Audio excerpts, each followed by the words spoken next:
This is Snake. Do you read me, Otacon? Loud and clear, Snake. Kept you waiting, huh?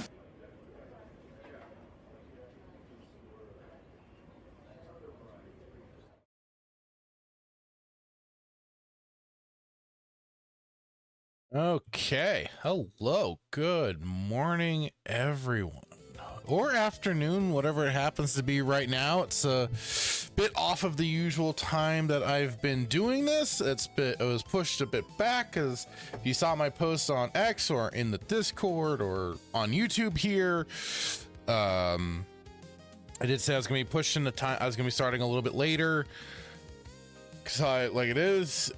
This week's been had nothing but a bunch of 4:30 in the morning shifts, so I just wanted to kind of, wake up a little slowly and everything, and then get out of bed and then get started with everything. Went out for a nice walk with my brother and the dog. Got the dog out. Did that. It was a nice, cool morning for us here. So that was good. That was good. Enjoyed that. Got the blood flowing. Then just had some breakfast, and now I'm like, all right, it's time to go. It's time to do this. Let's go. And hello and good morning or afternoon to you, Static, saying, okay, I'm here. You can start now. Well, I'm glad I have your blessings so that we could start as needed. Let me just do one more quick thing just to kind of boost out the share there. Although I'm sure I am also, I believe I'm kind of in the space of some other streams going on right now, but what the hell ever. Whatever. I do what I want. Okay. There we go. Share that out a little bit more. See how that all plays out there. But anyways, like I said, hope you're all having a wonderful morning so far. And shall we get started with the usual topic for the morning? The way we usually kick things off around here is with the for this day in gaming, March 11th. Boom! I don't know if people want me to do the what you calls it, the intro clips again, the trailers that I was running before when I first started this.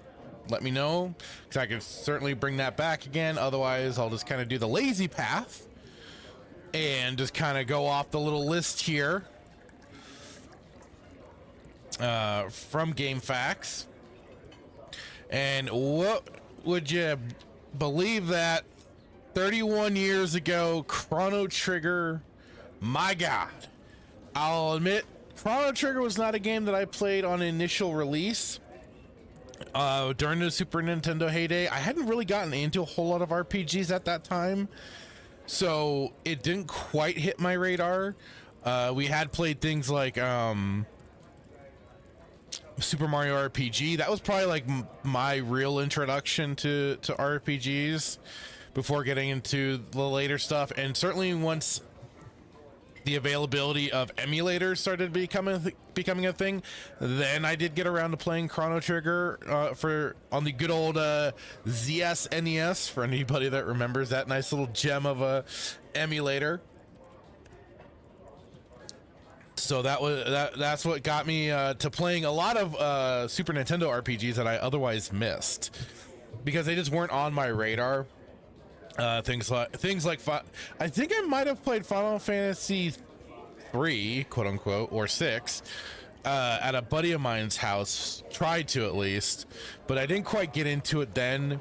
Again, emulators where that kind of kicked in, and then same for getting to play things like Earthbound and whatnot.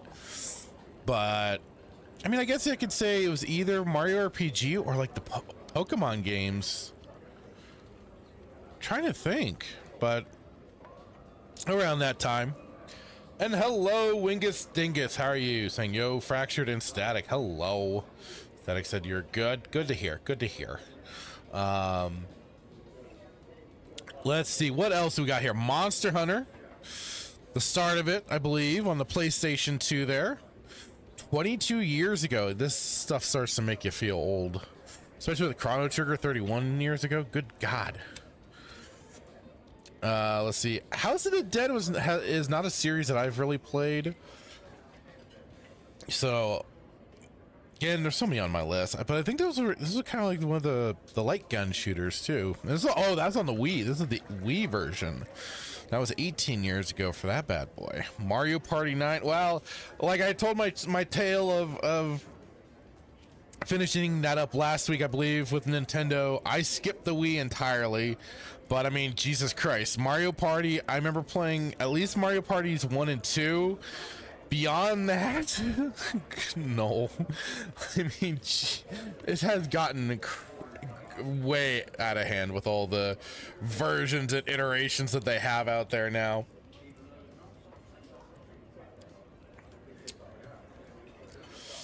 Static saying, careful, don't talk about video games too long. It might get boring. What do you ever mean, sir?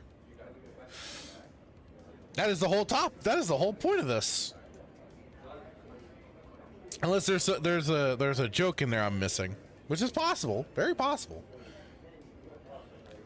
I'm not always quick on the uptake. Let's see here. We got the sniper series is something that I've been meaning to try, but I've not gotten to yet. But this is Ghost Warrior 2, 13 years ago. Oh boy. Dark Souls 2. I got convinced to pick up Dark Souls 2 by a coworker who swore by it and all that jazz. I gave it a go, and I see people's appeal to the series. It's just not for me. To me, it's awfully grindy in what you have to keep repetitively doing, and I can get that. Like, weirdly, I can do that with like regular turn-based JRPGs and stuff like that, but to me, I almost look at it like the game is like it's intentionally designed to be flawed, to take the hits and stuff like that. Static says there's a joke you might be missing. I'll fill you in later. If I might have an idea, but yeah, fill me in later, please do. Let's see here. Hearthstone, Heroes of Warcraft. Is this the free-to-play strategy game anyone can enjoy? Players choose one epic heroes to play as. Take turn. Okay, this. Wait, have I played this? Is this the mobile? No, this is the card game. Never mind. I have not played this. I am not into. I was there, Gandalf. I was there for the beginnings of Magic the Gathering and the Pokemon card games, but they were all things I never really got into. I liked getting the Magic cards because the artwork was so insanely just well done, and the cards all looked really cool. And I remember trying to play it and stuff like that. That's the only thing it just didn't really grab me. So I learned early, but then, like, you know, Pokemon was such a rage at that time, just didn't really get into that either. I remember trying to play with like a neighbor kid and stuff like that, but again, it just didn't click. But I had the cards. Static says that's the card game. I played that when it came out for a couple of weeks. Dang, just for a couple of weeks it had you, huh? Well, I mean, you know, everybody has their thing. Titanfall, I've played I believe a bit of the first one here. I played this one a little bit. Ooh, came out 12 years ago. I don't know if do I have that on my list of games that I have? Because I want to say I played a little bit of it, but just, again, it was not one that I really got into. And it might have to be, I know, like, they keep having on Steam Titanfall 2 really cheap, and I hear that's kind of like the better one, I believe. So I may have to go after that one of these days and check it out. So, oh, I didn't realize it's going to pop up right there. Let me move that. Because I want to say it's in my library. So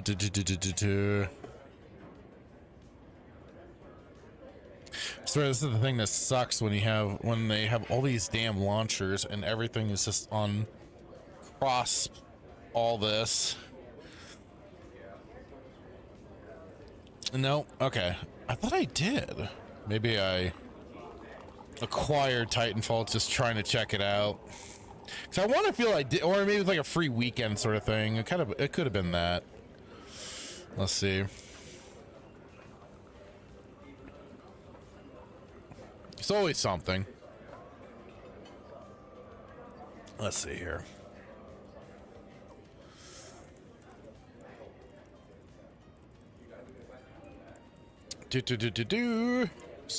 All the Star Wars games, of course. Who's playing?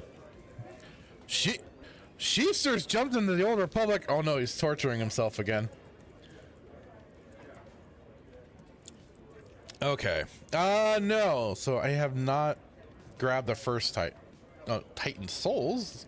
That must have been like some packed game or something. I don't remember grabbing that.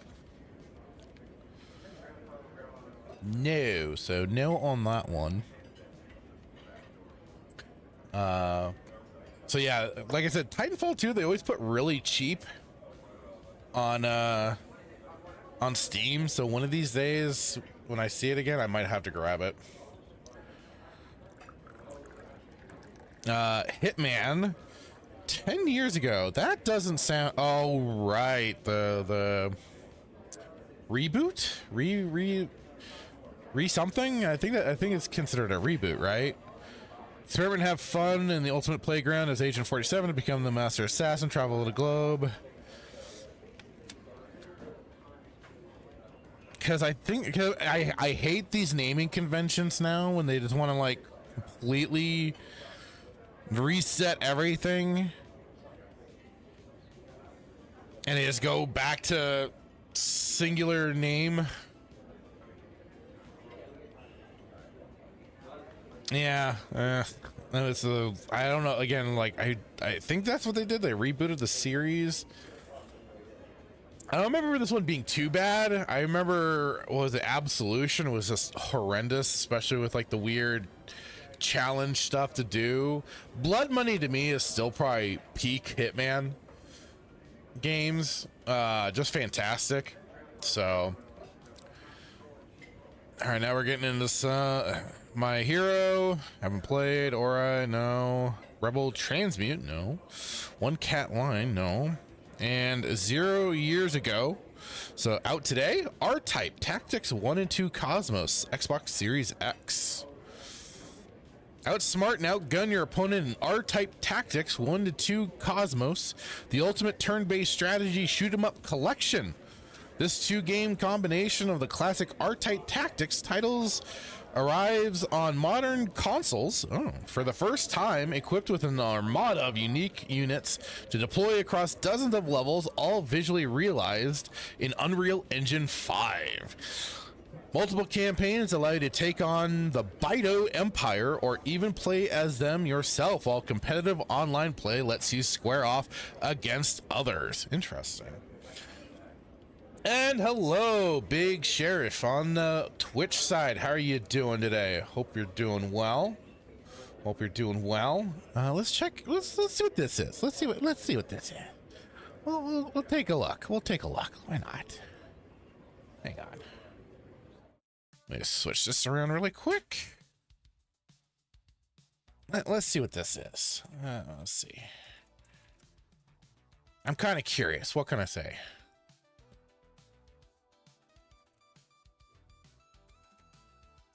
All right.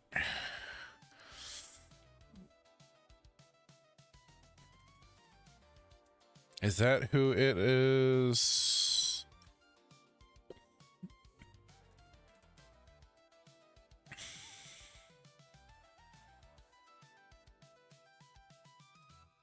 All right, let me see here. Hang on. I want to make sure I've got the right commercial, promotional video. All right. I guess that'll work.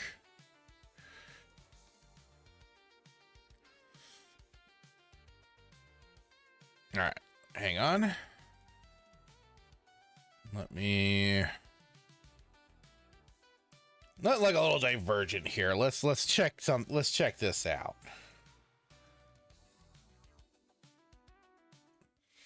I gotta redo my stream deck so I can just quickly pop around to all the different little spots.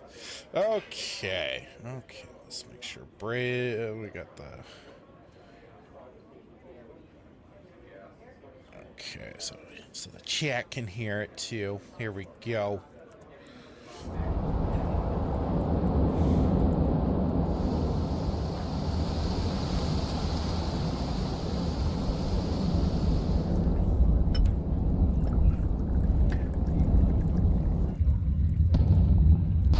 R-type tactics.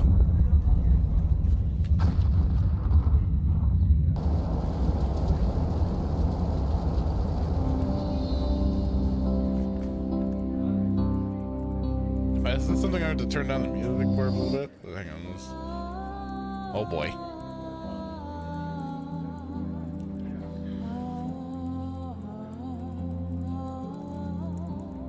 What have I gotten us into, chat? What have I gotten us into?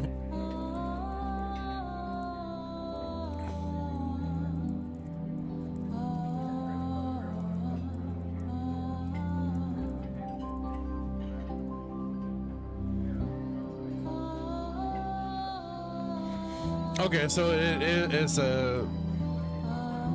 Oh god, what do they call it? What the hell do they call that? I know there's a particular term. 4X tactics game?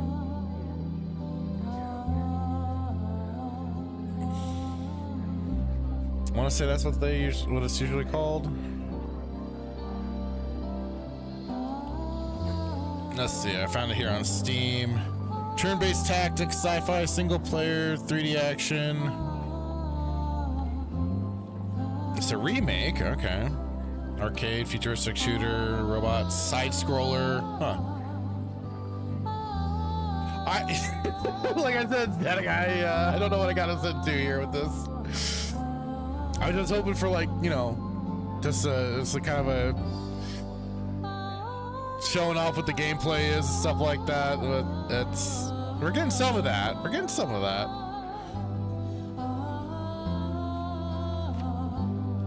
I have no idea, Static. He's asking what the hell is this music? That would have been my choice for something like this, personally, but developer Granzella. Looks like they've done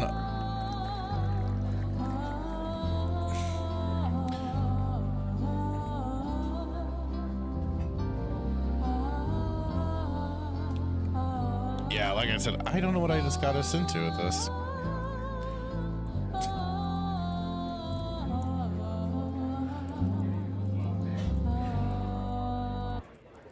I was gonna say with the whole NIS America, that kind of made me go, oh, Japanese. Weird, either like weird localizations and stuff like that. Pick choice. What do they say? Let's see. R-Type is a milestone in sci-fi shooter games, a simulation game themed on space fleet battles with the R-Type worldview that's quote-unquote R-Type tactics. The stage is set in space and in Space Fortress, which has become a den of unknown organisms. To gain an advantage in the battle with the enemy forces, you will scout out enemies and prepare the deployment and formation of your unit to fight against the opponent. You will overwhelm the enemy forces by hiding your troops in their blind spots, making full use of electronic warfare, and considering supply characteristics of space and so on. And yeah, it is. So the game is available on PlayStation 5, 4, Nintendo Switch 2, Switch, Series X and S, and PC. Note, PC versions, including Steam, are scheduled to be published by NIS America. Interesting. But yeah, just to kind of, here's on the Steam page as well, just some of the screenshots that they show off here. Kind of what we already saw in the trailer, but more of the kind of, like I said, the 4X kind of squat turn-based setup there. This always, anytime I see the hexagonal look and stuff, I always think of later Civilization games when they started adding that to the maps. All right, interesting.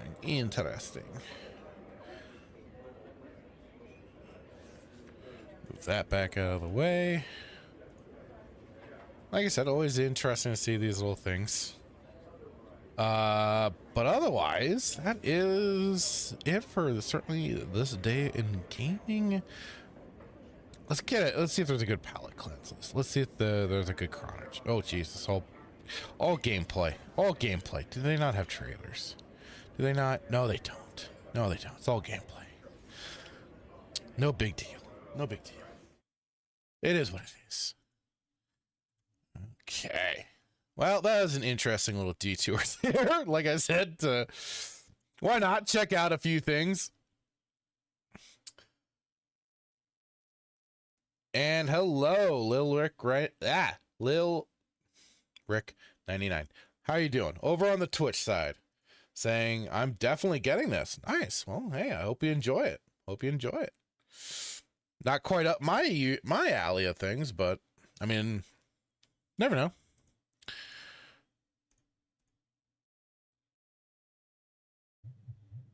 And just certainly just checking it out on a whim. So, oh, similar game. And they even on Steam it says similar to games as you've played. XCOM, Enemy Unknown, the first one. Interesting. I wonder if it's because of the turn-based tactics and sci-fi and single player and stuff. That's why it gets added to that. At least that would be part of my guess there. Turn-based strategy, yeah, and turn-based strategy, simulation, strategy. Yeah, I'd figure all that sort of stuff. I wish they did show off a little more of the gameplay, but no biggie. Okay. And so now to get into the, let me kick this back on. To get into the first topic of today, I saw reminding me of this group, and this is especially for if you are into modding and do still play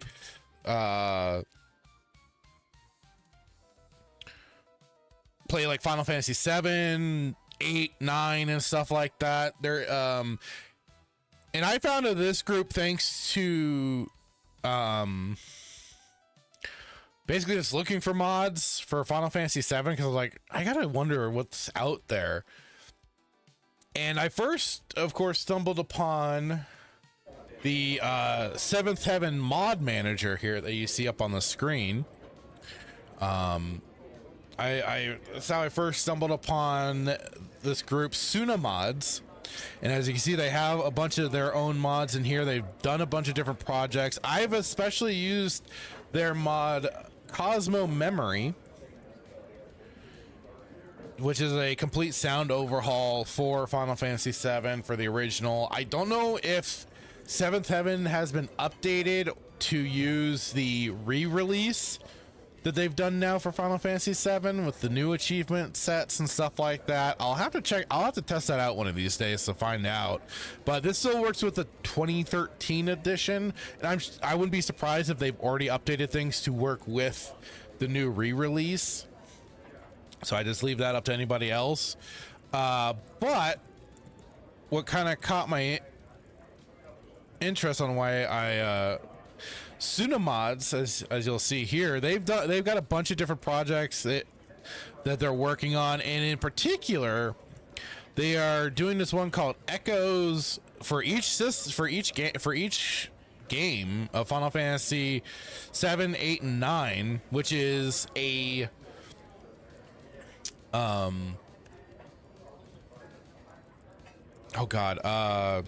voice mod. Basically they have voice acting for it and stuff like that, but we'll kind of go into the about really quick.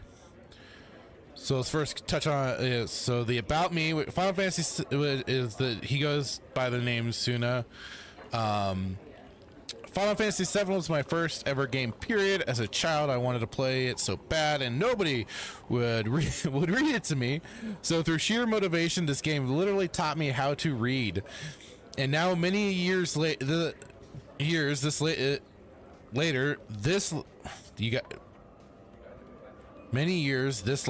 game, you guys you're gonna have to have somebody proofread this. This game is my full-time job as a Twitch streamer, creating mods live for everyone to enjoy. Most commonly, you'll find the Echo S voice project and the Cetra project remake model imports. Along with my journey modding Final Fantasy VII, I made countless new friends and met many talented individuals that share the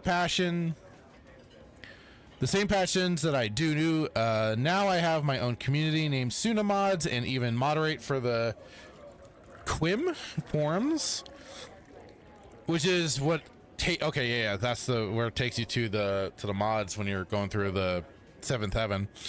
I myself currently have no skills in modding Final Fantasy 8 or 9, but we have people that do, and eventually when my time frees up, I want to dive into those titles. And that was what and he already is. Oh, hello, Big Rock TV. How are you doing today? But on to the Tsunamods. Tsunamods was created to bring people together as a team to create many awesome things for everyone to enjoy. Before it existed, the only community was but Q him forums, and in my opinion, at the time, was a very one-for-all place. The modders there didn't communicate. They were all rivals. If someone made a good texture mod, someone else would say, I can do better, and go make their own. I personally didn't like this, so I created Tsunamods. Well, I'd say that's a little bit of, at least a so long friendly rivalry and stuff like that, seeing who can, certainly produce a better product. That's not a bad thing. In our team, we have many talented artists, musicians, modelers, coders, you name it.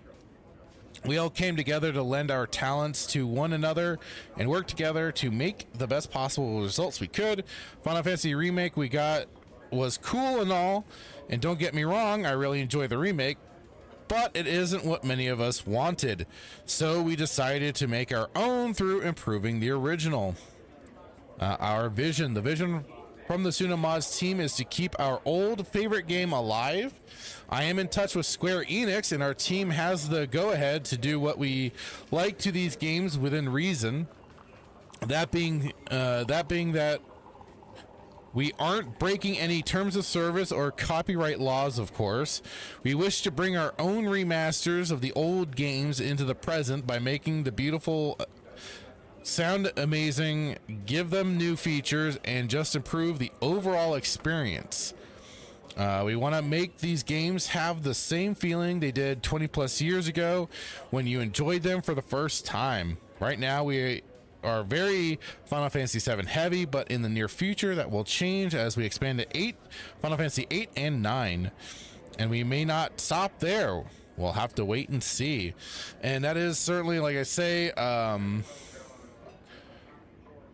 how I found them was through this, using the mod manager, which is such an easy setup. It's just basically install, and it connects up with your copy of the game, and so on.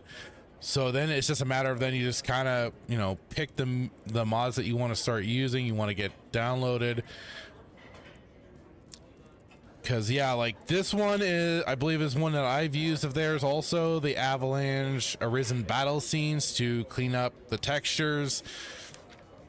And like it is, Cosmo Memory, just this one updates every single sound effects in the game, adds ambient sound effects to every field in the game, ambient sound effects to every battle in the game, voice attacks for every character, which has, when I remember doing it again, it threw me off a little bit.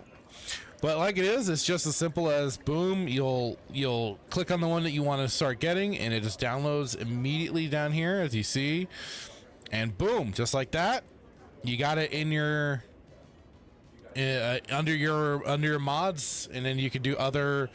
You can kind of select what you want to customize for it, for the category, and I believe, yeah. So then you got the configuration that you can do too. You can override the game's dynamic stereo and force special effects to come through the center channel. You can update the menu sounds. You can have the voice attacks on or off, so you can turn them off if you want to. The field ambience, battle ambience, movie sounds, field footsteps, and the world map footsteps. That's I had that, and that was kind of a nice little addition. So there's little things like that, but what caught my attention was over here on their YouTube page. It was this here, I believe. Yeah, the Final Fantasy IX 4 Shrines Revival. Because they released this video. Oops, stop. Stop. This was just a day ago, and that's why I was like, you know what, that'll make for a good little topic for today. And let me make sure I've got it selected. There we go. Let's pause that really quick. Here we go. All right, so this is Final Fantasy. This is a mod Final Fantasy IX 4 Shrines Revival release trailer.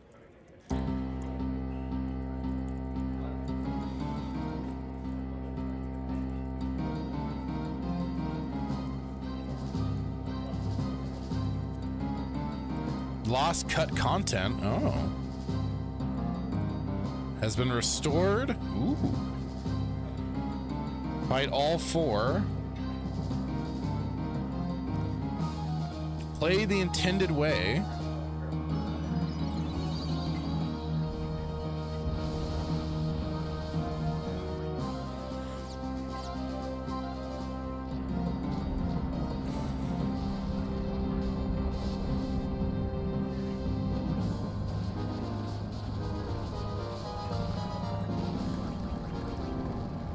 I wonder if this is all their mods, because definitely the textures look all cleaned up and stuff. 4 Shrines Revival. So they've gotten some cool. Download via the Memoria mod manager. Okay, so they have their own mod manager for. Oh, and why is that not working? I swear to Christ Almighty.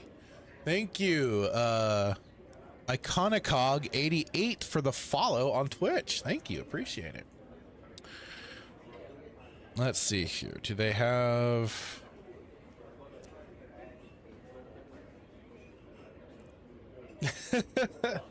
That is my new favorite. All right, let's go. Okay. So yeah, I'm gonna have to see what their that mod manager is, because I always liked Final Fantasy IX, but they have, like I said, they have a bunch of other projects, and right now and you can check out, let me link the drop the link to the website in the chat for y'all. Oh really, Static, this was the first Final Fantasy you played? Nice. The first one that I really did play and get through and then really just dropped into it was Final Fantasy VII myself. But yeah, here is the link to the main website.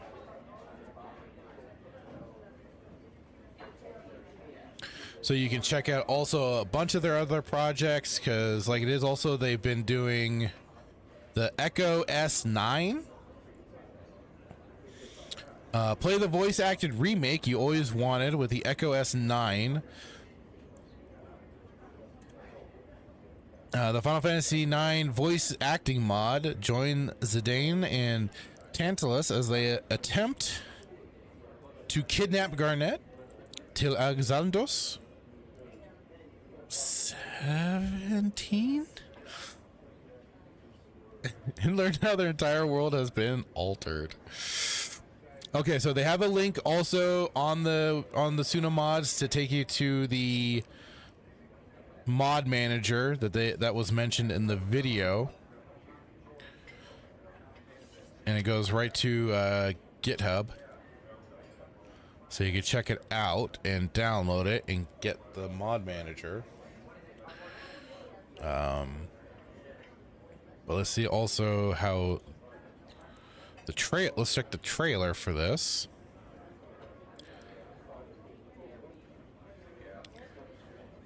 Peace is but a shadow of death. Yep. Desperate to Okay, forget its painful past.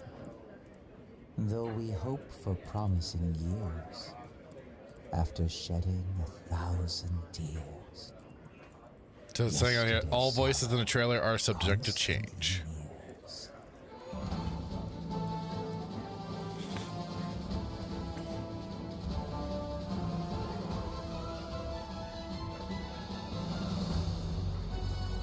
Do I need a reason to help someone?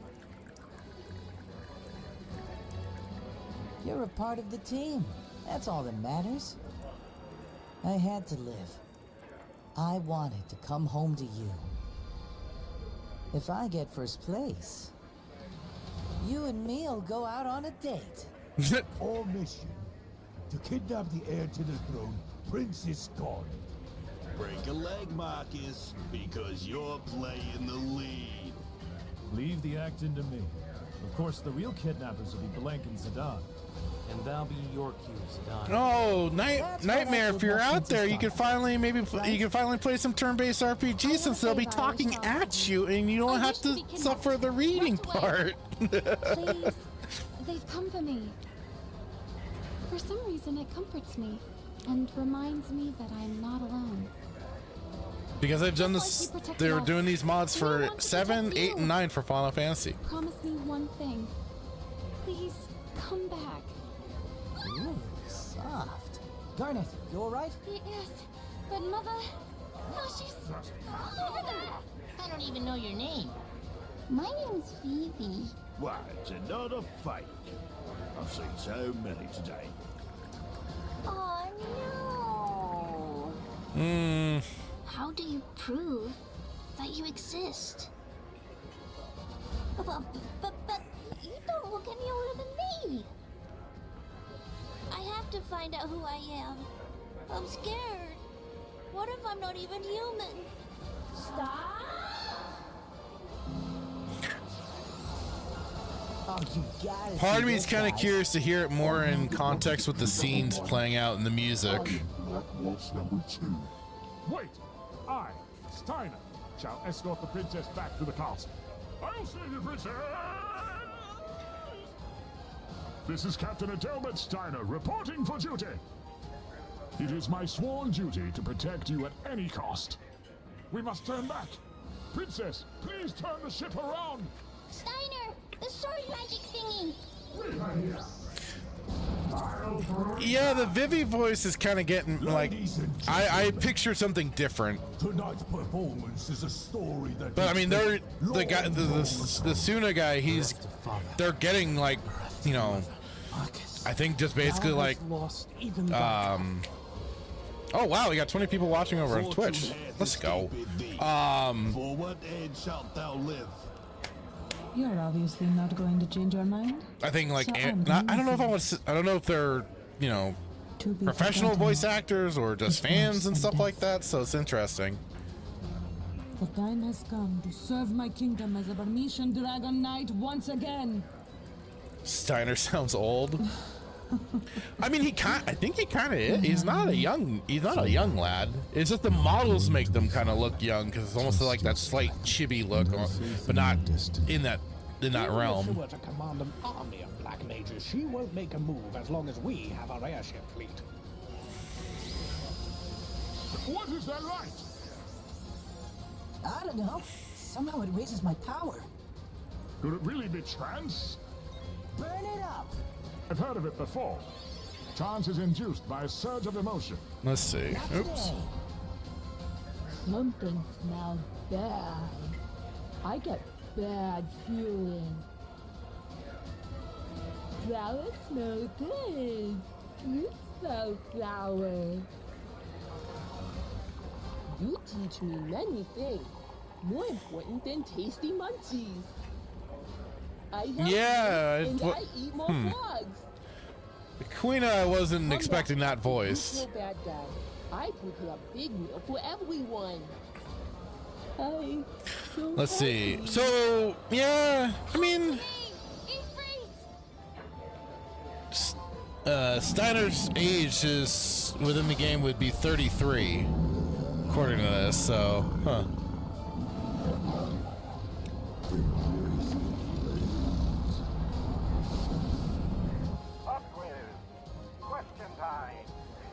A veritable emergency of terrible urgency! Her Royal Highness is in danger!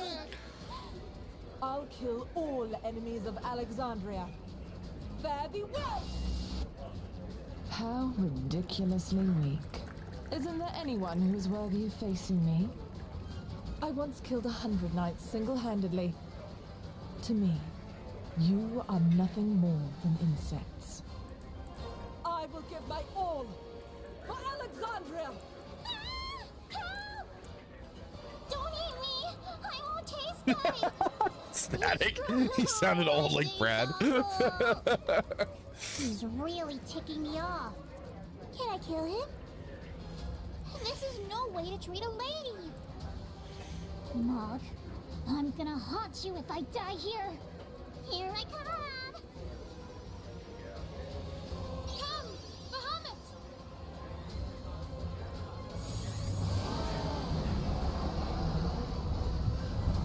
And now by the Dragon King's breath shall your fate be decided. I don't think it's necessary to make the Listen, summons talk like that. You escaped unscathed from the monster of butcher. Other than like maybe like doing some monster roars or something like that. My mother would never order that. Hey, Black Pill Timon, how's it going, dude? Give me the pendant and surrender! The victor lives. The defeated die. You know the rules. Okay, this one is probably Taking scumbags. Now, get lost. I don't remember any loving parents. My first memory is of the guy I had to fight. I only found meaning in life through combat. Well, he divulged his master plan to me. I didn't even have to ask. It was tiresome. But what he spoke of, it was truly a scene from a nightmare. I find this rain quite pleasant. It feels as though the raindrops are blessing your victory. Now what do we have here? Another filthy rat. Fly home to your mother, little canary.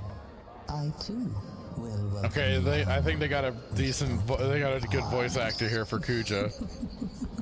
Almost giving me like kind of like what would be an English voice for Come on, Frieza or princess. something. Let's ditch the rust a lot and get out of here.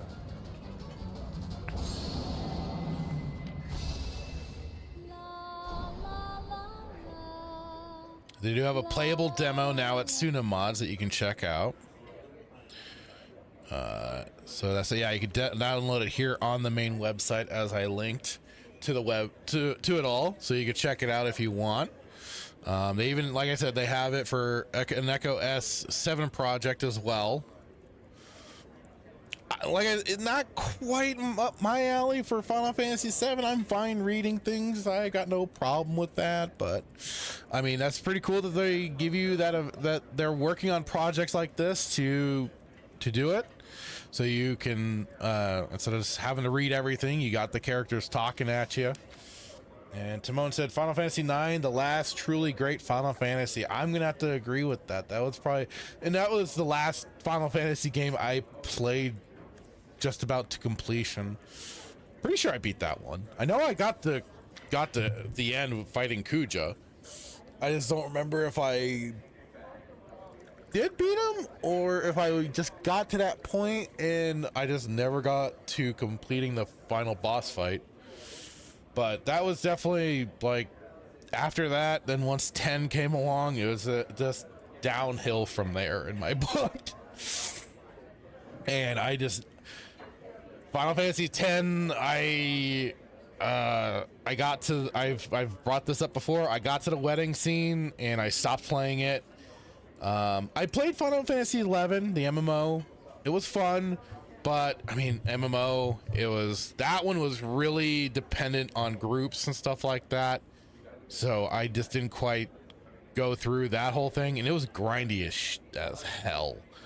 Final Fantasy 12, started it, never got that far. My brother and a buddy of mine got through more of it. If I remember right, the main character basically takes a backseat to everybody else and is kind of an observer. I'm like, well, what's the point in that? And you could practically automate that game. Never played 13. Did play Final Fantasy 14 when I think early on when it was first out. And then did go back to it when they did the whole revamp, which God did that game need it. But yeah, but Final Fantasy for me has just been very iffy. Wingus says that stuff is neat to someone, not my thing though. Yeah, like I said, it's for whoever wants to have that availability. But like I said, they've also done other projects, especially for Final Fantasy VII, like Cosmo Memory here. So a complete audio overhaul, updating every single sound effect in the game, adding brand new ambient sound effects to every field and battle in the game, voice attacks for every character, conditional footsteps, sounds that change based on the ground terrain, updates all video cutscenes, sound effects, shuffles sound sets to eliminate repeating sounds, and 3 different selectable menu sound sets like I already showed in the Seventh Heaven mod manager. We can watch the trailer for that too, is really quick. You avoided 13. Bless you, Fractured, says Wingus. Yeah. 13 didn't go near. What was it? What was the boy band one? That was 15, right? That one I played a little bit of. Again, never beat it. And like I said, I think that was Final Fantasy. Yeah, 15 was the boy band edition.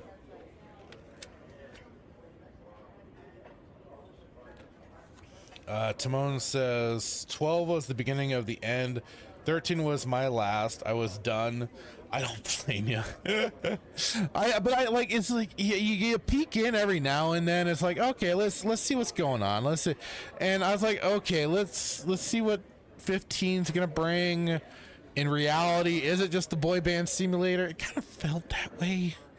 Or was it the road trip? Boy band on a road trip.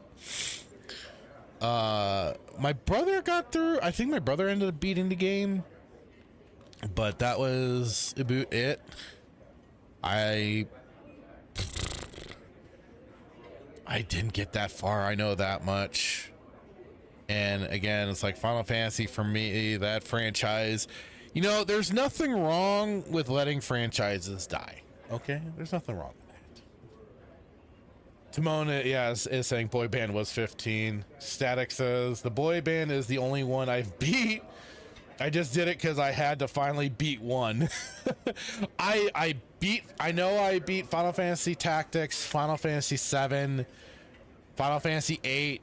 Like I said, 9, I was practically there. I haven't beaten 6, but I've gotten damn far. I got to the point of Kefka destroying the world. And then you have to basically regather your party. I need to play the earlier games at some point in time. and I need to beat 6 one of these days as well, because I love that game. It is great. For the story that I've played through, and I do know the rest of the story. Plus, then the soundtrack is phenomenal. I know the final boss music.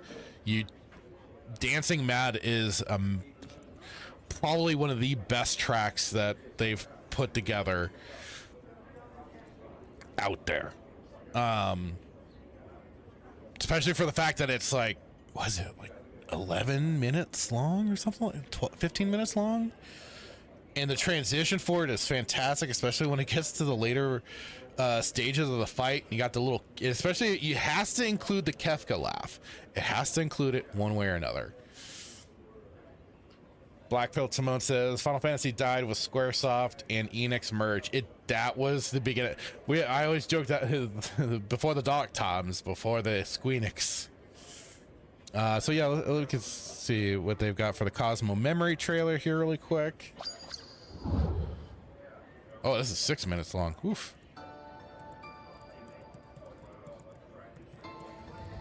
Let's check out a little bit of this.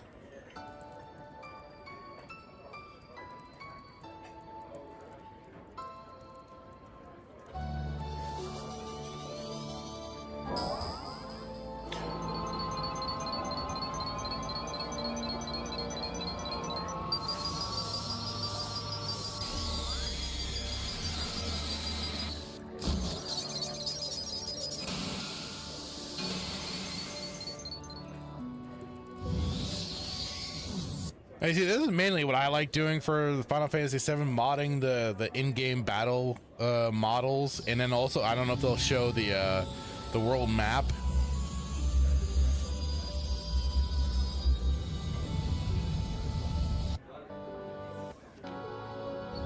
And then yeah, here you go. So there's the mods that make the world map characters upscaled and everything. I love that one too. So here you're hearing more of the chirping birds, more of the door sound effects.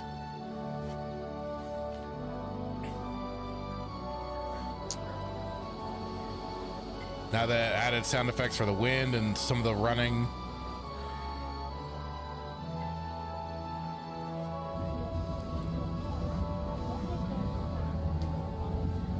I wonder if I realized that the sound effects were there. I think I just naturally was going along with it the last time I streamed Final Fantasy VII.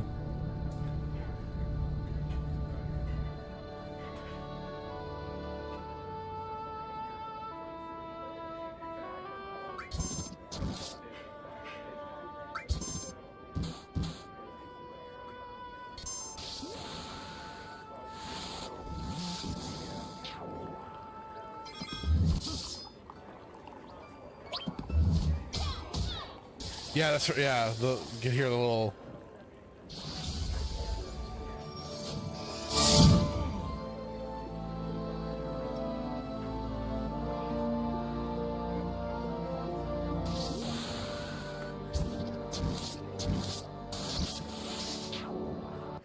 So I definitely recommend using some of their mods if you're ever gonna like replay Final Fantasy VII. It adds.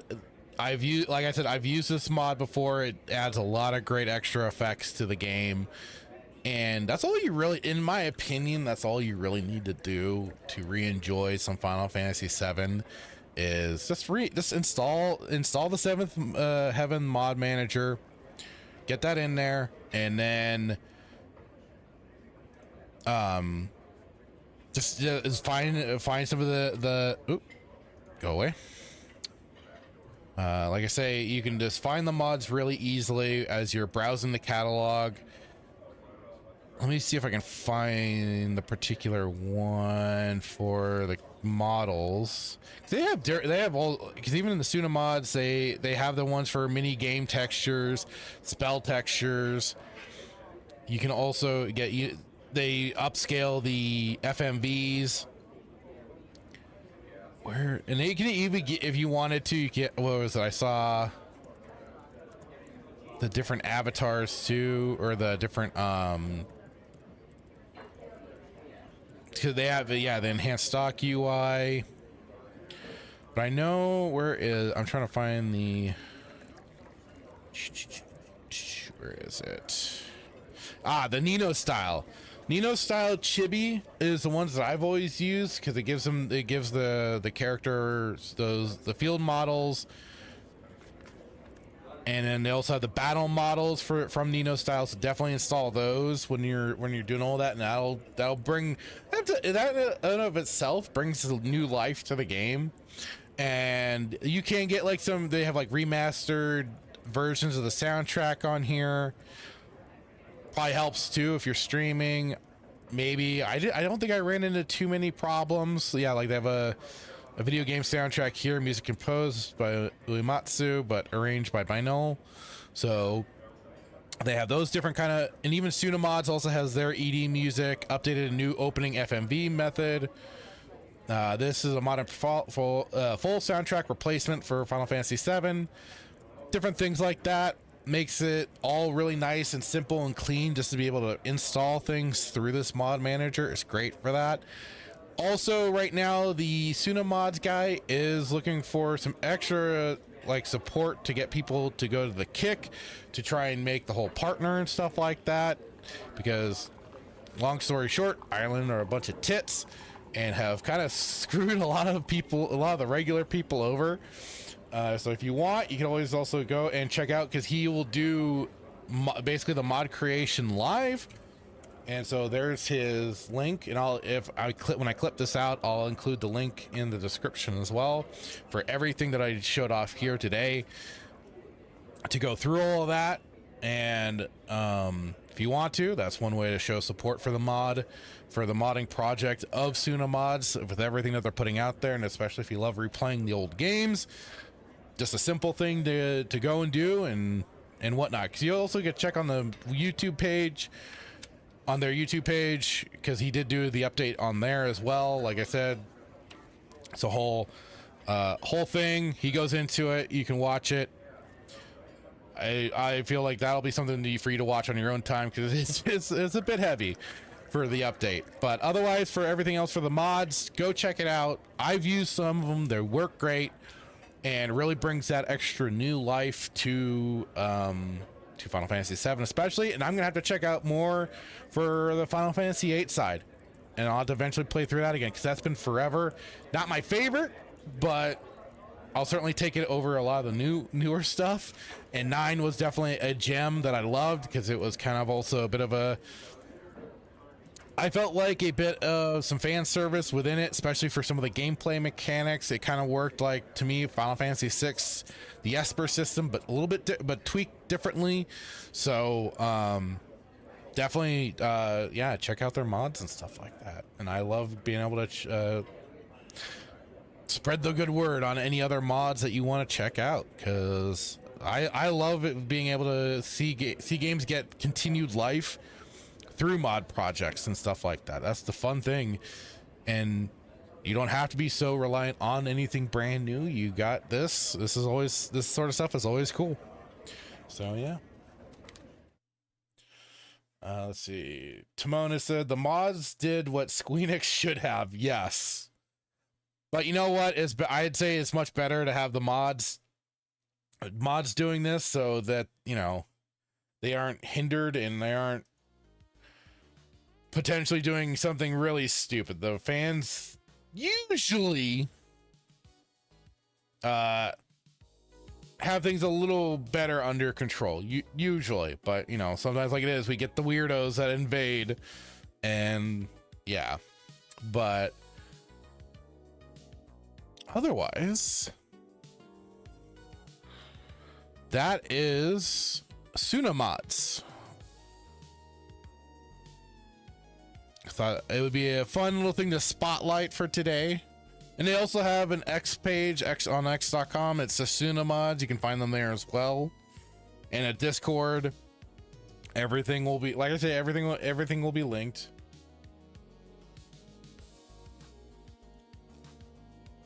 Otherwise, yeah. All right. I guess now we can also go into the next topic-aroo. Can't believe how much time I spent we spent on just even the Tsunamods, but hey, can't go wrong with that. All right. So this next thing came to a little. I'll give the full credit. The attention of this that I found mainly was in the Melee Games Discord, thanks to the user Uncle, who posted the Kickstarter project for this. The game is called Darkhaven, an action RPG with dynamic worlds. He posted the Kickstarter project, and I believe there was some discussion back and forth on it, because again, you get into some iffy territory with video games and Kickstarter projects. I certainly feel that way because of my experience with Night Dive and their System Shock remake project. So even on here on the Discord, I guess I could Uncle here had said a little bit more context, because this is in their general chat anyways. Context on the Darkhaven Kickstarter in their own words. While it doesn't directly address the amount, they do basically say, allow us to build the world to its full potential without compromise. That to me raises some alert bells when he talks about it like that. He says, with that in mind, I think it's realistic number for a proper game with ambitious features like destructible environment. So let me bring up the website, because that was the main thing that kind of like that kind of a description made me, because even though Night Dive didn't start out kind of talking like that themselves, it got me. Once they got funded and everything, and everything started moving along, they quickly started getting a big head in what they wanted to do with the System Shock remake, and man, things spiraled really quick. And when they're trying to go without compromise, that can mean a lot of different things. In my book, and creatives, they need kind of, yeah, it's great to have creative freedom and stuff like that, but they kind of need the wrangler to kind of keep them on track, because otherwise they get way too ambitious and go maybe a little too far in what their perceived vision is. And I looked at this page really quick, and I thought it was kind of interesting to see who's on this project.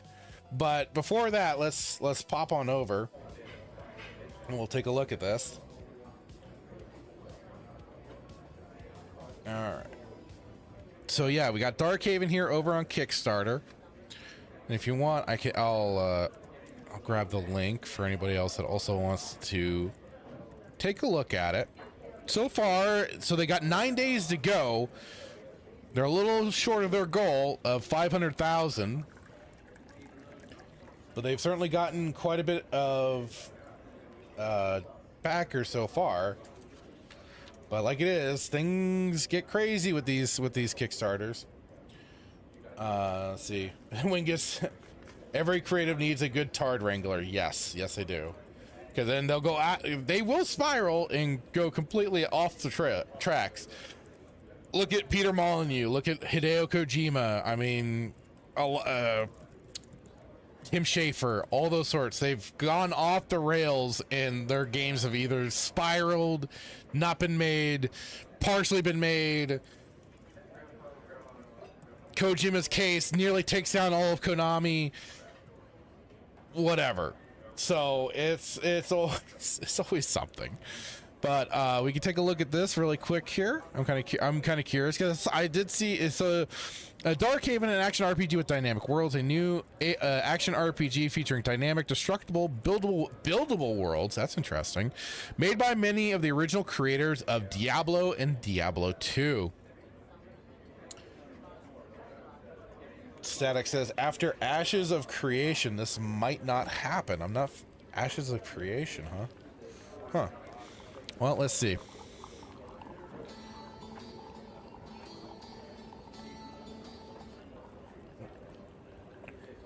see if it was being caught. Okay, yeah. Moon Beast Productions.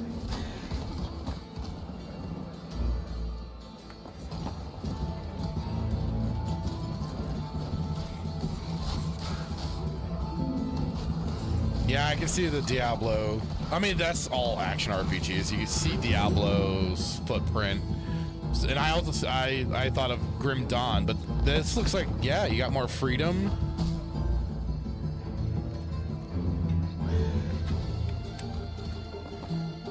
Huh.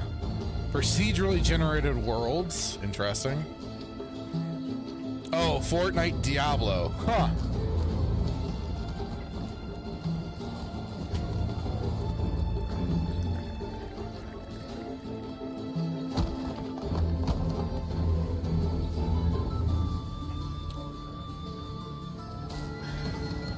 Destruction and mayhem.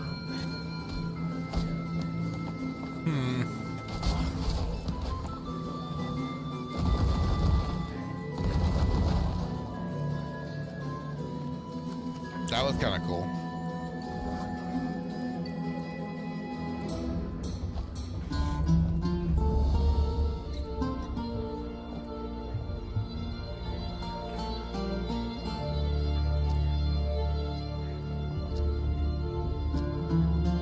The runes. Okay. Online multiplayer co-op and PvP.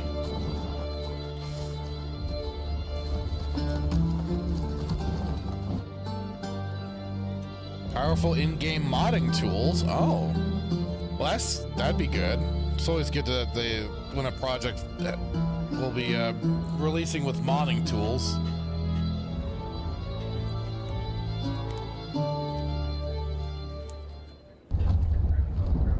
World-threatening events. Ooh.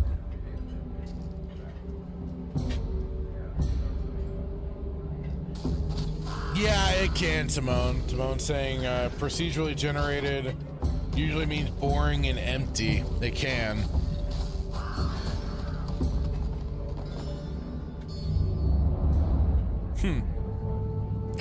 Definitely some interesting design ideas and stuff like that. You can wishlist now on Steam. Demo coming soon.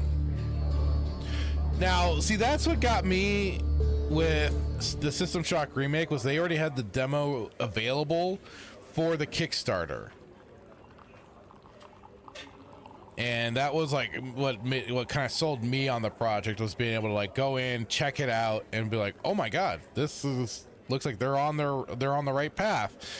Lo and behold, they did what they did. So let's see if we can even bring it up here on Steam really quick.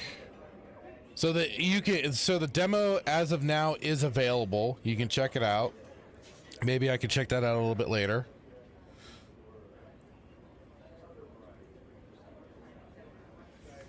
Let me go back to the...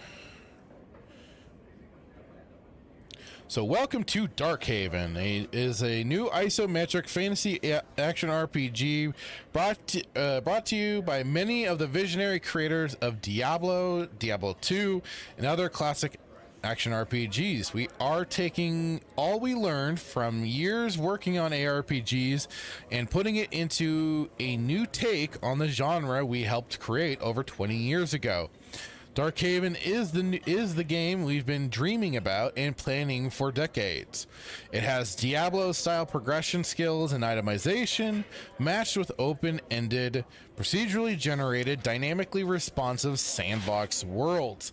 Now, with the destructibility and stuff like that, that's definitely where I see, to Timon's point, where things could probably get a little boring and empty, because things being so destructible, it could cause a lot of problems with machines and with your machine and everything. So it gets a little dodgy there.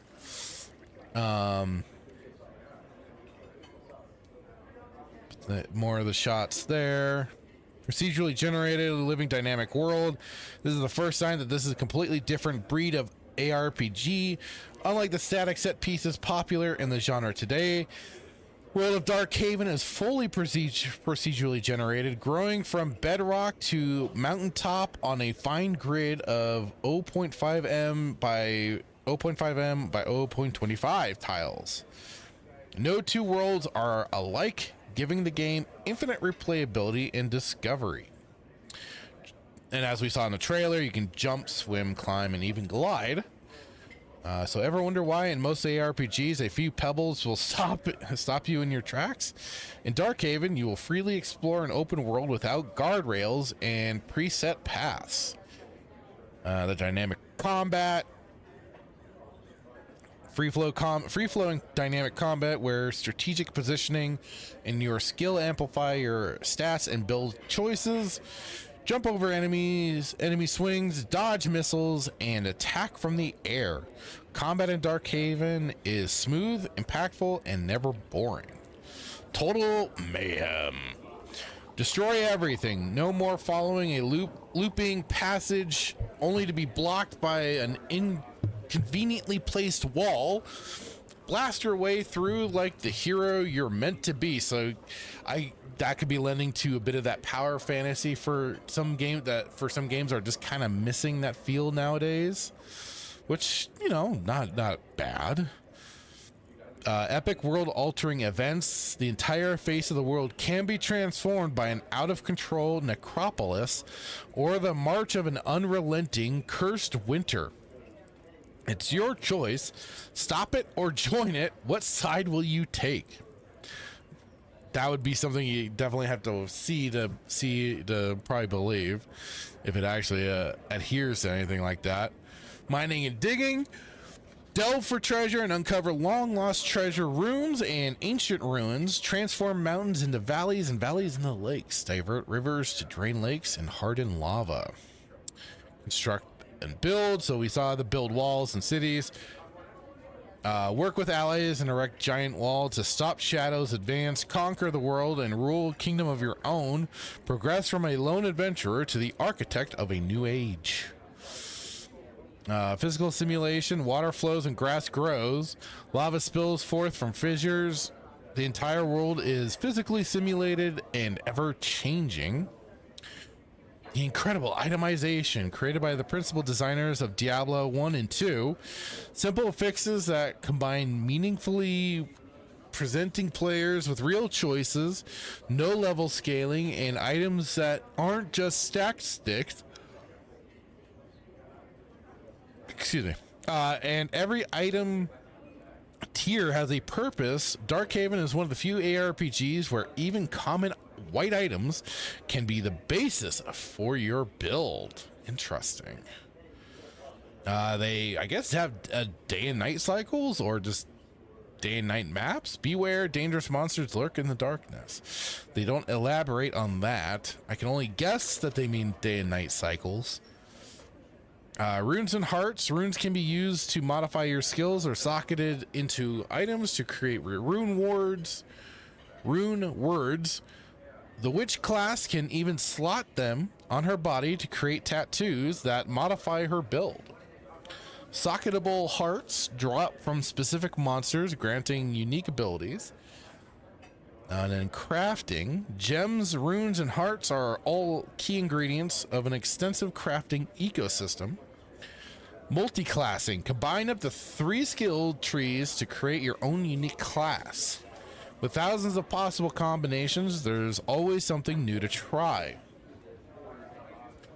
Now, I feel like that was definitely seen in Grim Dawn, but it's been a hot minute since I've played that game. But I wanted to say you can kind of combine the 3 trees that you got for the class that you picked. Secure multiplayer. Share your world with friends or play in a massively multiplayer public worlds with anyone in the world. Define the rules of your persistent world, co-op or PvP. Set the difficulty level, private or open, and much more. Infinite modding. Create online persistent mods, extend the genre, or create entirely new games. Make your own areas, quests, monsters, items, classes, and skills. Define game rules. The possibilities are endless. So this is the part that I thought was rather interesting. The Moon Beast team. Moonbeast Productions is an independent game development studio founded and staffed by veteran action ARPG developers. The question becomes, but I mean, I guess they are doing Kickstarter here. Who is the? Are there people funding you in the background? Is there anybody behind you? Is it true that you are independent? Because nowadays that just feels like it's become a buzzword, a marketing term, or anything of the sort. So, and hey there, Sergey, how's it going, dude? Hope you're doing well today. Static had said, Ashes of Creation was a massive ARPG crowdfunded that was super successful, but recently just went completely broke and shut everything down in 24 hours. Holy shit. That's rough. Damn, man. Yeah, fickle. That's why I say that the gaming industry really needs to crumble and redo itself, because it's too bloated, it's too overdone right now. It needs like a reset, a hard reset. Anyway, this is some of the interesting stuff that I saw. So Eric Schaefer, Chief Creative Officer.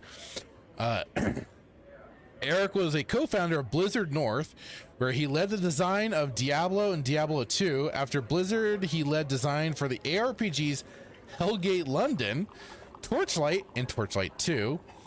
Philip Schenk, CEO. Philip was lead character artist on Diablo 2 and Lords of Destruction. He later served as the art director on Hellgate London. He has started and led several gaming startups. Peter Hugh.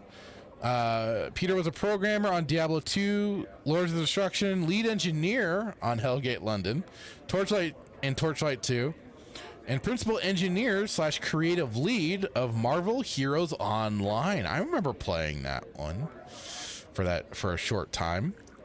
We are a tight focused team who have been building games for a long time. We do this for the love of games and for the sheer joy of bringing our unique, special style of ARPGs to players around the world. The reason why I kind of laughed and was like, definitely, I was like, okay, I feel like talking about this one, is just the fact that these are some people that made Hellgate London, and Hellgate London is a game where I had the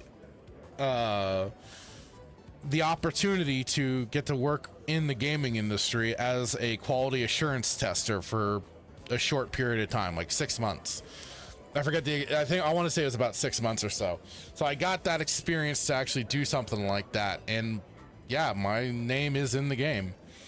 But Hellgate London was funny because a lot of us, when we were testing it and going through it and everything, we saw all the hallmarks of Diablo and Diablo 2, from like some of the missions and story, some of the quest lines.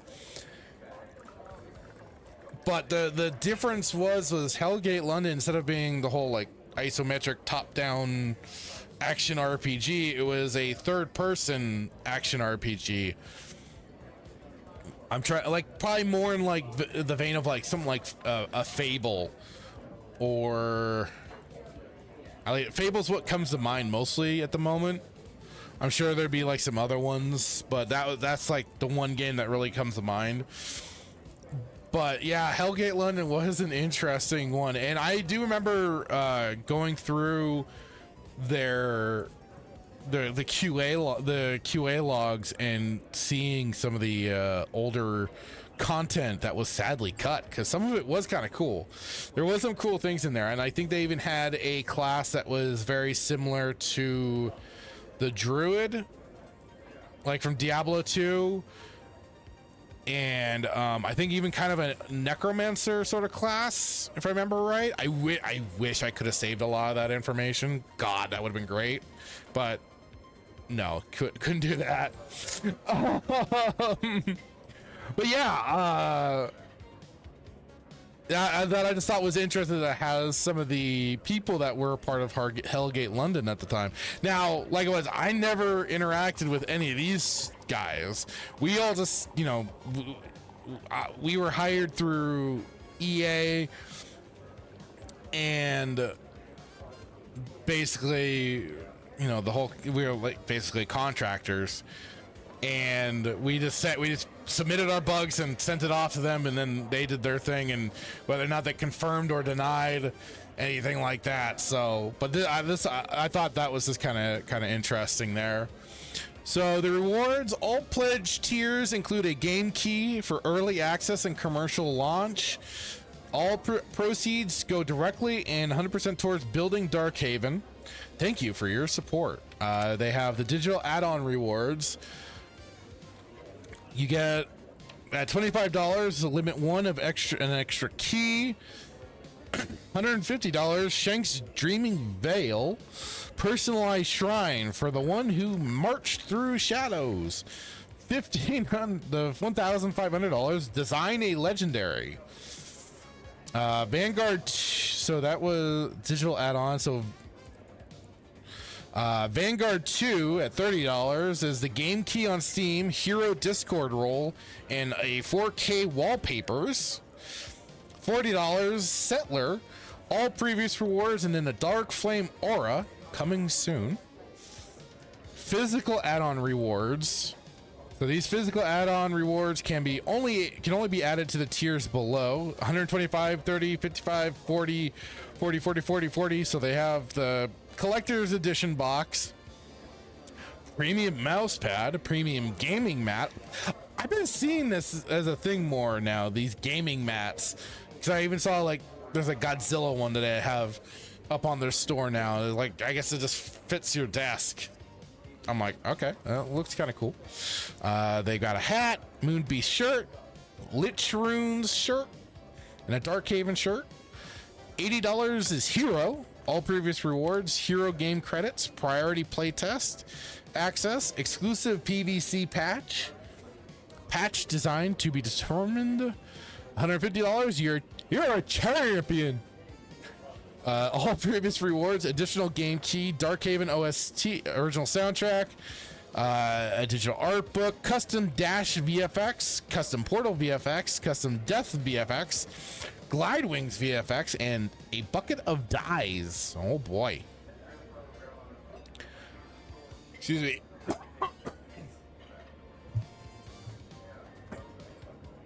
Sorry.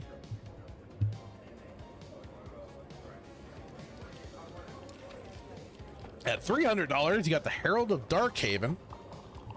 All previous rewards, premium gaming map, design a mini boss, backer vote event. Ooh. Shadow Leech pet, exclusive Herald banner. And you see the banners right there. Pathfinder at $500. Collaboration tier 1. Ooh. Elemental Owl pet, camp props, exclusive emote. Name a world location, Pathfinder credit, custom display plaque, and collector's edition box. Ooh. And then 1,500 Mercenary of Darkhaven.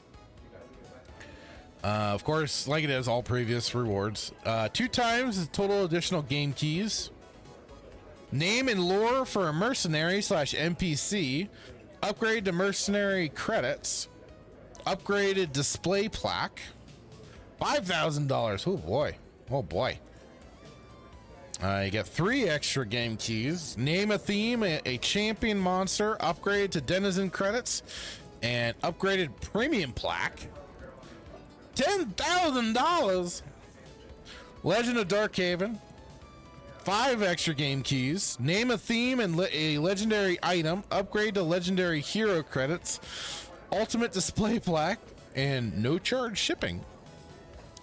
And so they have their Darkhaven timeline here. We have been working on Darkhaven for just over 4 years, from early concepts and prototypes to a fully playable ARPG with nearly everything needed to launch in early access. We know how to make ARPGs, and we have a plan to bring this game to early access. And so they kind of talk about their timeline here with their Moonbeast was founded in 2021 of September. They have their first concepts, early prototype. 2023, they have the pitch demo and GFX upgrade. 2024, 2025 streamer event, and now 2026 they have the demo and Kickstarter, and they're wanting to go to Q4 of 2026 for early access, question mark, Steam, to 2027. Saying we've been working on Darkhaven for just over 4 years. I mean, that's kind of roughly in that time frame of a lot of games nowadays, about 4 to 5 years. But the problem I have with early access though is that then you're just, so not only are you paying for the Kickstarter, but I'm sure they're gonna, if you do the Kickstarter, you get in, because I think that was one of the tiers, saying you maybe get, I think, got in early access. I don't know. Hopefully, maybe that's what the game keys you get. Game key on Steam for early access and beyond.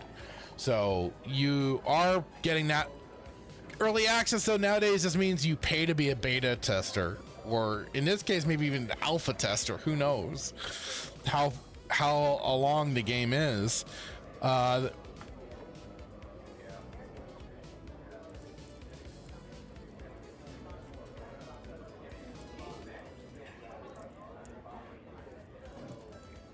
Sorry, it's just adjusting the music.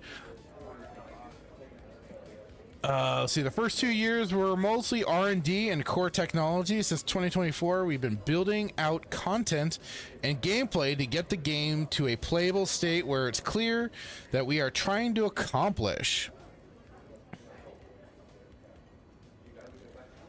There is a lot to do before we consider the game to be fully ready for commercial release. We have high standards and we know what it takes to make an ARPG stand the test of time. But we also know the game is already fun, and we believe we're close to the point where we can launch it into early access, which will fully fund our development through commercial release. This Kickstarter campaign will fully fund the game into early access. And I mean, like it is here, it does say Vanguard add-ons at the $30 gets you that game key on Steam for early access.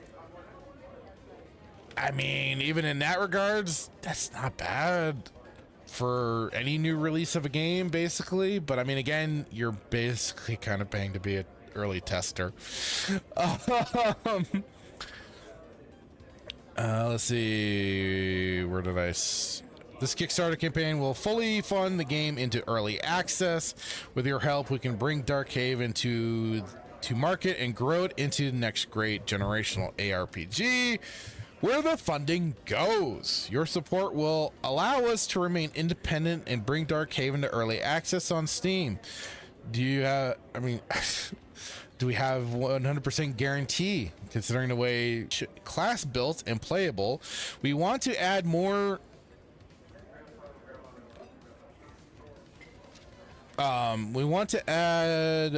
skills and other class options, as well as a male choice before we launch into early access. I'm guessing for the witch class? More mobs. Basically, yeah. So we want to expand our roster of monsters with a particular focus on unique and boss encounters, NPCs, and quests. We want to expand the world and the story, turning Darkhaven into a place that feels real and alive. At least 3 or 4 new NPCs that appear in town and possibly out in the wilds that serve as a dynamic quest givers for things to do out in the wilds. More biomes and environmental events. The dynamic procedural biomes are one thing that sets us apart, far apart from other ARPGs. We want to add more biomes, weather effects, and some more types of events, like the Necropolis event that totally changed up the world. Specifically, when we want to build a quote winter is coming event that causes freezing and snow to spread across the land. This will also open up a frozen tundra biome, as well as an accompanying monsters, champions, and boss that goes with it. We also want to add a volcanic biome to build on top of current lava set. These events would be smaller, more localized eruptions with the potential to escalate into pyroclastic cataclysm if not dealt with. Interesting. Hey, that's the Stormblind. How's it going, buddy? We're just checking out this Darkhaven Kickstarter.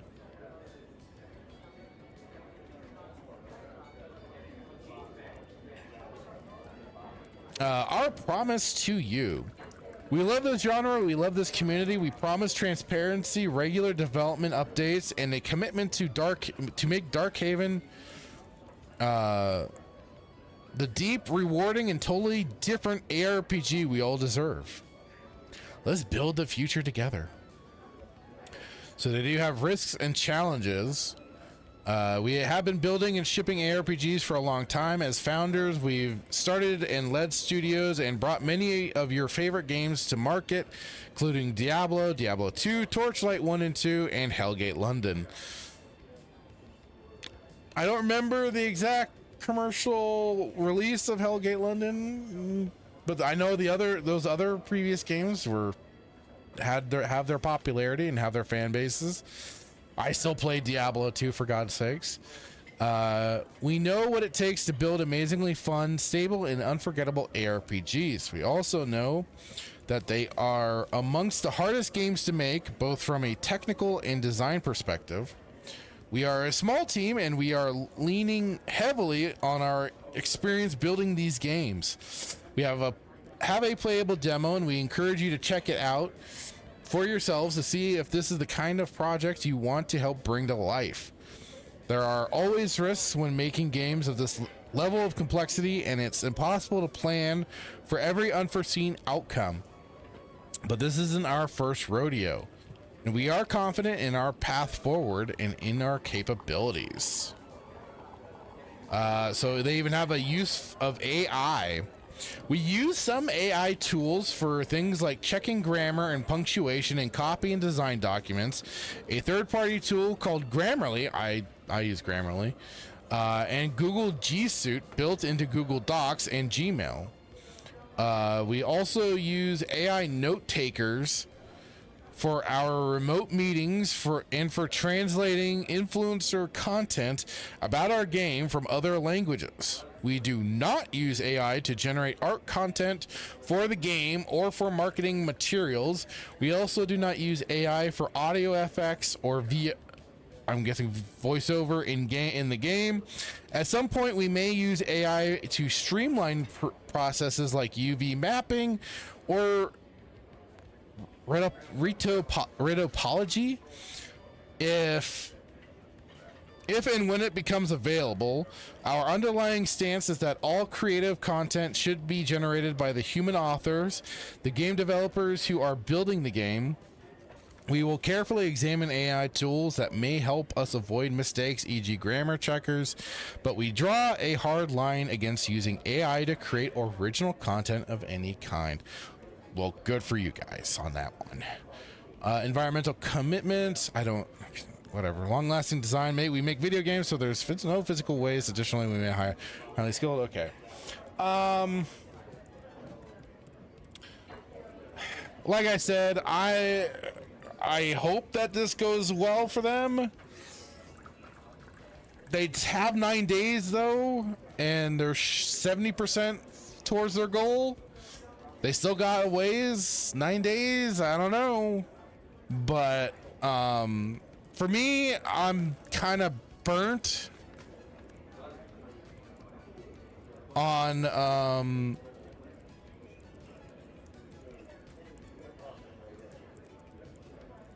the idea of a Kickstarter, personally.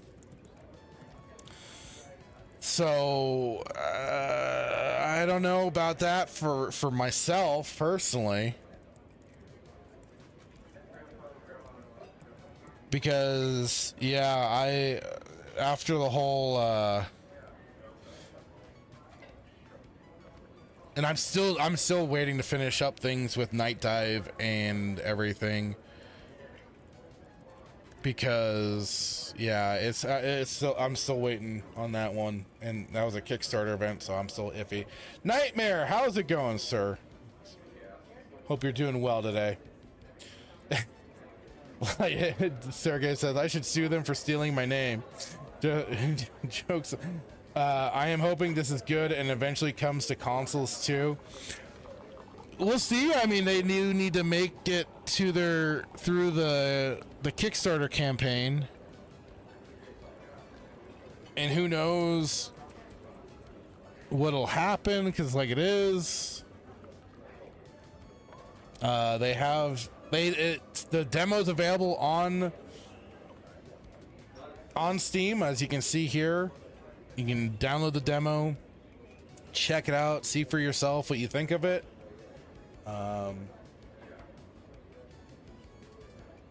Sergey also uses Grammarly. Nice. I just use the free version because it works out pretty well for me.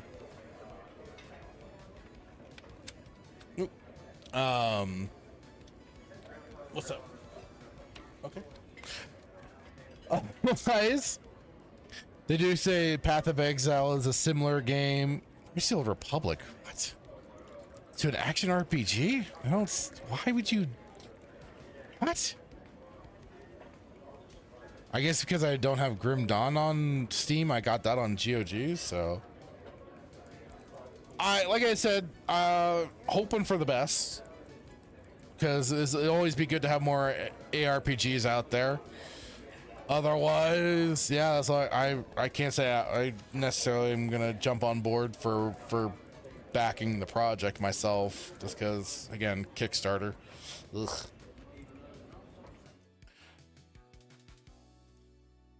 Otherwise, again, it's just kind of like, well, I wish you the best of luck. I wish you the best of luck. All right.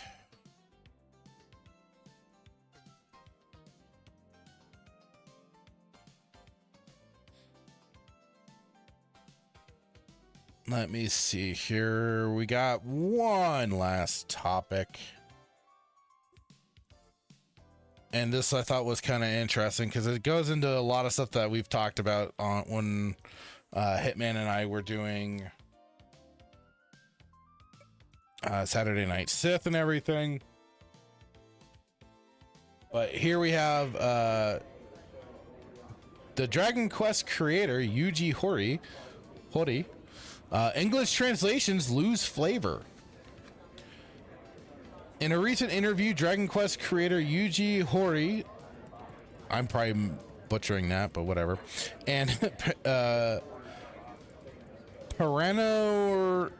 Paranormosite director Takanori Ishiyama spoke about their experience in game development. One question steered the conversation towards English translations of Japanese games. In recent years, English localization has become a contentious topic due to the cut and censored content, and localizers taking the opportunity to improve the work of others with their own biases. RPGs and visual novels from Japan have become more popular, creating an increased demand for translated works. However, these narrative-heavy games also create opportunities for lost context during translation. During an interview with Famitsu, Horii had this to say regarding his experience with English translations. For example, when it comes to English, it tends to lose a lot of its flavor and end up being simple. English is a simple language, so I've accepted that it can't be helped. With the introduction of voice acting, I was able to express the character's personality through the tone of their voice and the way they pronounce it, so that was great. Horii adds on that the use of voice acting in games has allowed him to preserve the tone he intends for this scene. The usage of dual audio also allows Japanese savvy players to catch erroneous localization. And that has been a major point of contention for a lot of games coming over. That you can't trust it, because they will, especially when they don't allow for the dual audio. And it's always been funny, like when you have like say like an English dub versus then you even have like subtitles, because even it's like sometimes like the subtitles that are allegedly being translated properly are off from even the English dub and everything. You're like, why are you doing that? So Nightmare saying, this is why good localization is so important. Ace Attorney is a great example of it being done right. English is not a simple language. Ask any foreigner who tries to learn it. I think it's just when just the differences between Japanese and English, because there is a lot of context that gets kind of lost in translation, especially for certain inflections and stuff like that. And a lot of their puns are very built in their language that really does not translate well. And sometimes is where they really got to try and find a, I guess, a proper way to, you know, bridge that gap. Nightmare says, also, is this interview translated? I believe, well, it's from Famitsu, so let's see here.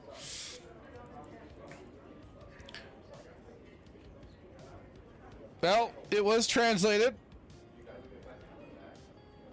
I believe, so it might have been from Brandon Little here, basically Dwelling Ogre. Brandon's full indie games. Anime has too many games.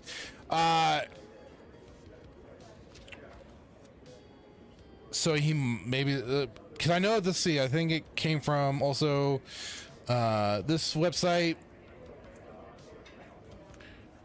the Dragon Quest, again on the same, in a recent interview with Famitsu, we had that same thing, a master and disciple discussion, commemorate the launch of Paranorma site, The Mermaid's Curse, with both creators being prolific storytellers, writers. Much of this discussion was dedicated to their know-how and peculiarities when approaching a game scenario, like Hori's manga-inspired technique of almost completely abandoning narration in favor of dialogue.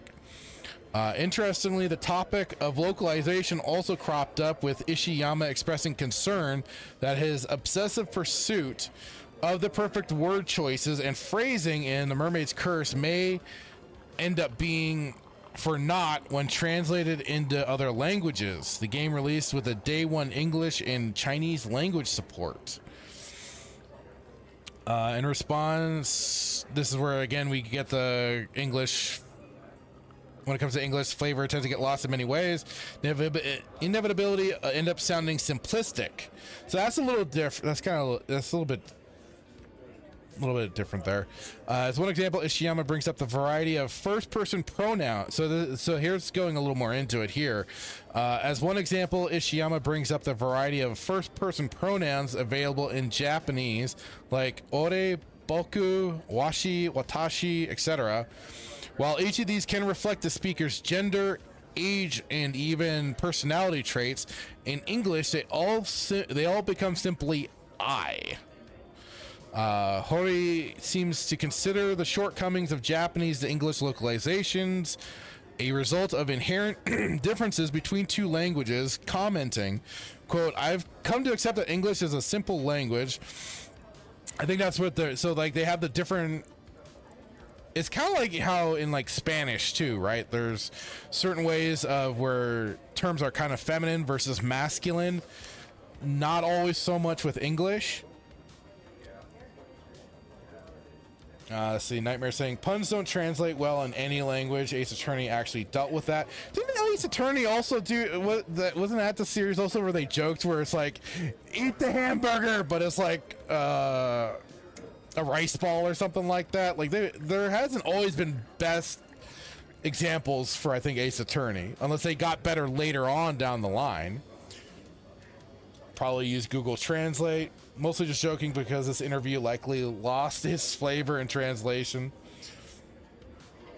I don't speak a word of it. Sergey, I took the classes in high school, but I know of the different stuff for Spanish and everything. There's like a few terms that kind of that crop up every now and then that I can kind of like I think I know it, but no, I don't speak a damn word of it. Even though I'm from California, you'd think I would have picked it up. And especially taking like but I really wasn't interested in taking learning the damn language, so that's why, like, and it's funny because even though I like showed up every day, I got a quote unquote passing grade.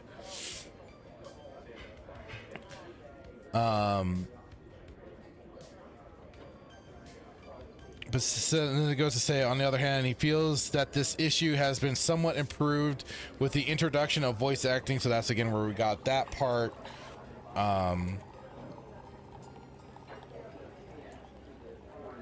So, and they kind of point, this is where they cut and censor content. So as they point out here, despite the censored petting minigame, Fire Emblem Fates still uses live 2D assets, and this is where from other games that they've suffered with localizations, it's not straight from Nintendo. We now have confirmation that the localized version of Fire Emblem Fates has not removed everything to do with skinship minigame. Thanks to Polygon's live stream of the localized version of Fates, we've now seen the inside of private quarters and how it works. Once you've invited a given character to your room, you brought to the last portion of the live 2D section with a voice clip. So while the petting portion of the minigame is indeed out, the majority of the content hasn't been removed. It's still anyone's guess as to how or if it may change for characters who've married Corrin, but at least not everything was removed. Again, the problem with these localizations that they try to attempt, they think they can fix things. Lovely complex dub writer, we made it good. This show sucked. I think we covered this. I know we were covering a bunch of stuff on Saturday Night Sith when it came to localizations and stuff like that. So yeah, a freelancing contractor who worked on the English dub for Lovely Complex released a post boasting about his contempt for the original show and all the changes they made, and a now deleted privated post. You can find the archive here. YouTuber Brandon Blabber, or Jello-Ocalypse, explained his work on this series and his thought process behind the many changes he made to the anime series Lovely Complex in the dub from Sound Cadence Studios. Firstly, Blabber was not the individual hired for the job. Instead, he was contracted by writer and voice actor Marissa Lenti to assist them. Hey, all, at various points over the last 2 years, my best pal, Marissa Lenti, and I were working on dubbing an old anime called Lovely Complex, aka LoveCom. So, I mean, like, this was for an anime. It still falls under for any, just about any games that come over from Japan that you can run into this sort of issue. That's why I've kind of gone away from going to the Yakuza games anymore, because as I started hearing more and more from some people that even those games were suffering from poor localization, and Nightmare, don't you fucking mention it. But mainly, yeah, again, bad localizations, change context of certain scenes to alter it from more of a neutral position to a more like they were making a character sound like a lesbian, and when they, I believe, weren't in the actual game. But stuff like that where they will alter things, they get these weird power trips on these projects, and they go for it. They start changing it up. Nightmare is saying that Spanish is simple. English is a mutt language, that's why it's complicated. How dare you, sir? I don't know what you just said there, Static. And he says, I hate mobile YouTube. Nightmare suffer, weebs. Well, it's not just the weebs that suffer. It's the gamers that suffer too. With any, like, with all, like your, I mean, for some of the games that you don't know what was changed for Metal Gear Rising. Some of the translation could have been bad with that. I don't know, maybe. But, you know, that's what we run into with any games coming over from other countries, not just Japan, but from any other place. And when you get these weirdo localizers, these people that get into these projects, they have no qualms about changing context, changing translations to fit what narratives they want to force feed into the games that they had no hand in actually making. They can't just do the proper thing of translating dialogue, making it at least grammatically correct, and going on from there. No, they get this weird thing in their head that they are now the creators of the game, writers of the story, and will start changing this sort of stuff. But the sad thing is as we found out for like these re-releases of, was it like Dragon Quest 1 and 2 and stuff, they've already they've altered the game, censored the games, dressed up the characters more to cover skin and everything that might not have been that way. So they are altering the original things. And then like what I saw too, like Slosh talking about it in the Melee's Discord when it comes to Capcom and how they're kind of basically retelling the history of Resident Evil and stuff like that. All things through this, you know. Did it actually, Nightmare? He's saying Judgment and its sequel have an amazing localization. I'd like to get the autists on that and see what is, you know, properly done and not, because I know like even the creators for that and also the Yakuza franchise, they've been kind of bending the knee to the Westerners in places. So it'd be really really curious to see, you know, how much of a one-to-one translation in everything of that sort. So that'd be curious. And I wish I had a keen ear for knowing Japanese.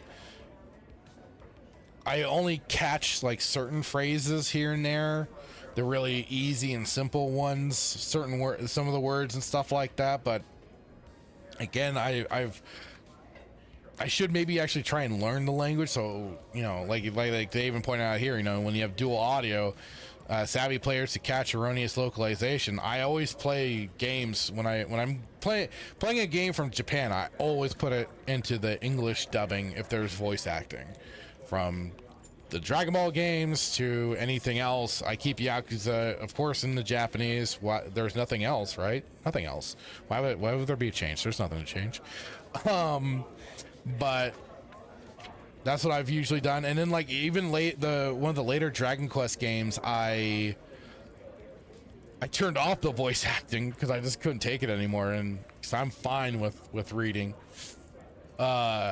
So just stuff like that. It's unfortunate that this has to be such a thing we have to keep an eye out for when it comes to games, because we should just be able to like trust that we are getting a game that's faithfully translated and, you know, respecting the story being told by the developers and all that. But sadly, that's not the case. You really have to be, and this is why it's really, you gotta be very picky and choosy, and don't pre-order. Wait until the game comes out, see what the content in the game is, and if you have people out there that you know can really dive into a game and catch localization errors and stuff like that, definitely you need that sort of feedback.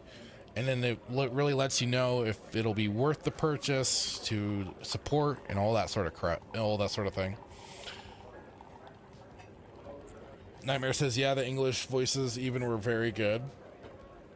Cool beans. Again, I remember I think I got the first Judgment game on PlayStation, but I just didn't really get into it. And again, kept it in the Japanese voice acting. No, I go for the Japanese dub. You prefer good English dub, but there's very rarely a good Japanese or English dub. I always prefer the Japanese dubs personally, because I feel like that's sticking to, you know, the feel and everything, where the game came from, where the creators and stuff like that. That's part of the culture and all that. So, no, I like to keep it in this, in as much of its original format as possible. I just hope for that the, you know, the subtitles or whatever is being faithfully translated, because, you know, that's how it, in my perception, you're experiencing another culture, another person from another culture, their take on something, their way of telling a story and stuff like that. So that's why I prefer to keep it as natural to that as can be. And so that's kind of been my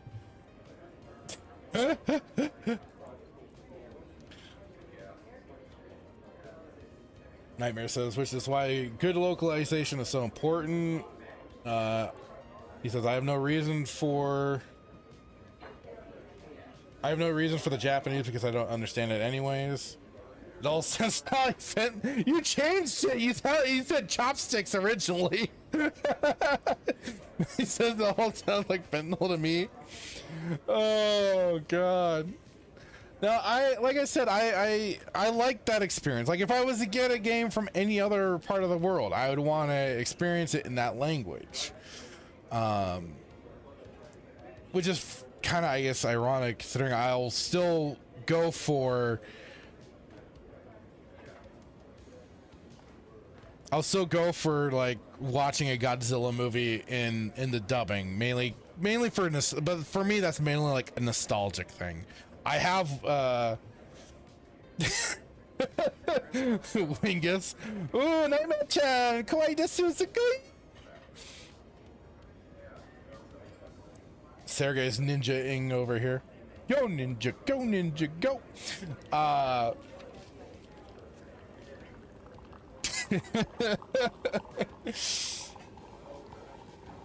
Yes. Oh, hello, Ringish.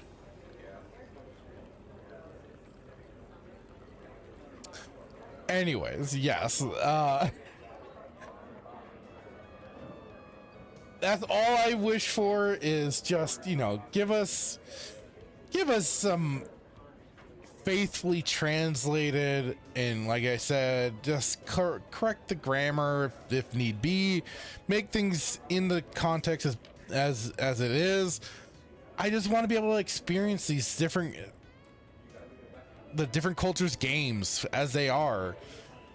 So, but I guess that would be on me to actually learn the freaking language. But the ever persistent dangers of going near Japanese games is still present. You have to be careful. So that is what it is.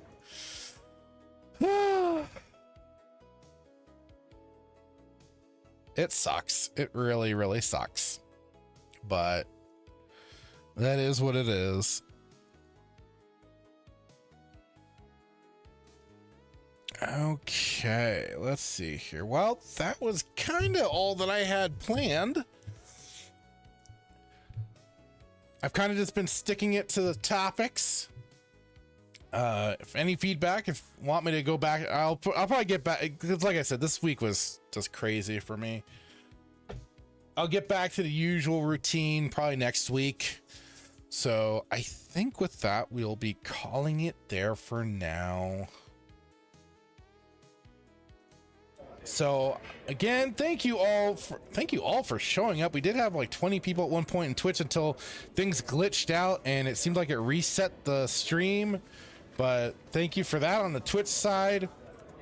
And a big thank you to Wingus, Sergey, Nightmare, Static for dropping on by. We also had the Twitch side. Oh crap, it's not gonna go. We had Black-Pilled Timon in here as well. Thank you, sir. Hang on, let me go over to Twitch. Let me see. We had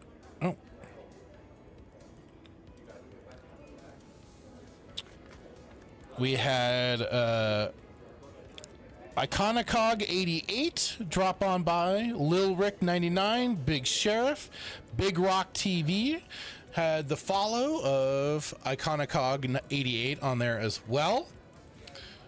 Appreciate it. Appreciate you all. Thank you so much.